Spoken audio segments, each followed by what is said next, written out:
Now, amongst the Flying Six, Who's Who is easily the most interesting out of the bunch ever since his reveal back in chapter 978, just because of several different elements that we know about him, as well as him being one of the two Flying Six striving for something bigger. This is also the case for Sasaki, but Who's Who seems to have a greater desire into achieving his goal, and this may be a result of them being former captains of their own crew. They still have a sense of ambition and reaching greater heights, such as that of a captain of a pirate crew. But apart from his very slick character design, he seems to be very level-headed and moves a lot different than others. During the whole raid on Onigashima, we didn't really get to see much of Who's Who like we did with the others, but we know that he was very fixated on finding Yamato in order to fight a calamity. Even while Luffy and the others were wreaking havoc, Who's Who didn't really worry about the Straw Hats and was just more so focused on finding Yamato. And just like X Drake, I feel like Who's Who is an outlier amongst the Flying Six. Now, during his introduction in chapter 979,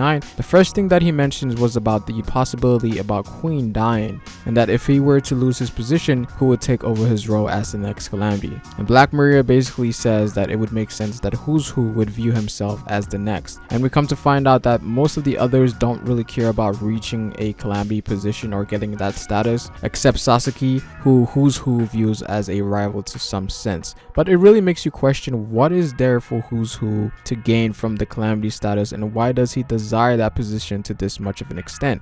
And with Who's Who, the way he's been portrayed gives me the idea that his goals are not as straightforward as we think, and that he might have an ulterior motive in all of this. And the reason why I believe that Sasaki doesn't follow in the same scheme is because Sasaki seems to be very subservient to Kaido in some sense, and is only choosing to rank up to get closer to Kaido. With Who's Who, it feels a bit different. And so going back to the idea of him wanting to become a lead performer, I find it a bit weird that the person that he brought into question about losing his position was Queen. Now, we know that the lead performer title is the title that Jack, Queen, and King have, and normally if one wanted to take the easier route of getting the title, one would choose the weakest calamity to fight, as the reward would be the same regardless of what calamity is defeated. So you might as well get the weakest calamity, but Who's Who seems to be very focused on Queen, so the title doesn't seem like something he's focused on or he wants to benefit off of, right? And perhaps the reason for this is because he has something to gain by defeating Queen specifically. But what is there to gain from Queen apart from obtaining a calamity position? There's really nothing much when you think about it. But when it comes to Queen, there's certain interesting elements. We've got a lot of info about him, and as well as what role he plays within the crew. Now, Queen is a scientist. He seems to be responsible for torturing pirates in order to make them submit and join Kaido. And finally, we also know that he is the ruler of Udon, in which the prisoner mines is located, where prisoners are forced to mine resources in order to create weapons. It's pretty much a factory where Kaido produces all his weapons to sell in the underworld. And so I thought about it. If Who's Who were to gain Queen's position, he would acquire everything that was left in Queen's name. But how would that benefit him in any way, shape, or form? Well, it wouldn't benefit him if he was just a regular pirate, but it would definitely benefit him if he was a member of the Cypher Pole. Now, it sounds random, but just keep listening. Now, during the beginning section of Act 2, we come to find out that the Cypher Pole came to meet Orochi to make a deal, and the reason why they came up front was because Doflamingo was defeated. And given the fact that Doflamingo was the king of the underworld, they lost their connection to the middleman in a sense, who was Doflamingo. And we've known prior to this that the world government has been involved with many different forms of trade in the underworld, from slavery to orphans and of course weapons. And given that Wano has a lot of resources to make a lot of weapons, it makes a lot of sense that Wano has been a big supplier of weapons in the underworld. And this is heavily hinted in Orochi's conversation with the CP-0. And while they have been making trades with Orochi for weapons, it seems like Orochi's demands are becoming a bit over the top, as he is now making demands for them to hand over Vegapunk. And so this puts Cypher Pole in a bad position from a business standpoint. And so being in the unfavorable position, it's only natural that they would try to find ways to counteract that. And given the track record of what the Cypher Pole has done in the past,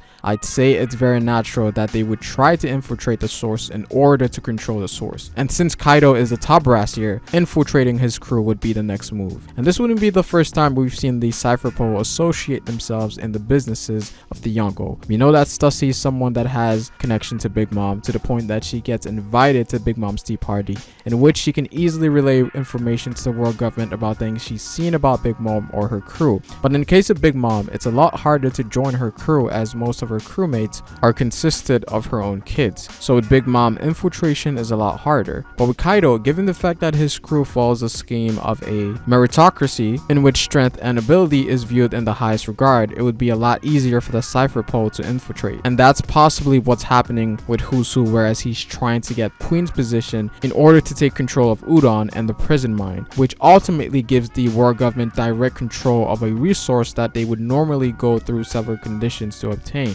And we know that the Cypher Pole can infiltrate pretty much most factions in One Piece. The Yonkos are no exception here. But given the fact that the Cypher Pole are steadily becoming more active in the story, I wouldn't be surprised if they played a much bigger role in upcoming arcs. We know that the Gorosei are getting ready to start the so-called Great Cleansing, and with the CP-0 being the main forces that moves at their command, I think they might possibly serve as antagonists when the Great War starts. Not necessarily that they will be upfront about everything they do, but more of them acting in devious ways and doing schemes in the background while maybe two parties are fighting. Right now in Wano, we have the presence of pirates, we have the presence of the Marines, which is X Drake, who is undercover right now, and Who's Who might be the person who represents the world government, being an officer of the Cypher Pole. Now you might say, why would the world government plant two spies within Kaido's crew? Well, the reason is actually simple. For some time now, it seems like there's been some sort of distrust between the world government and the Marines, to the point that the Marines created Sword as a way to create their own form of spies. And it makes sense given that the world government does things under the nose of the Marines from time to time, and people like Akainu aren't really favorable of that idea. And so the Cypher Pole and Sword are factions that do not work together. There's even the possibility that CP-0 isn't even aware of the existence of Sword. But going back to Who's Who, I feel like Oda is building some sense of mystery about him. I find it interesting that he's wearing a mask to preserve his identity, and having a name like Who's Who definitely creates some sense of ambiguity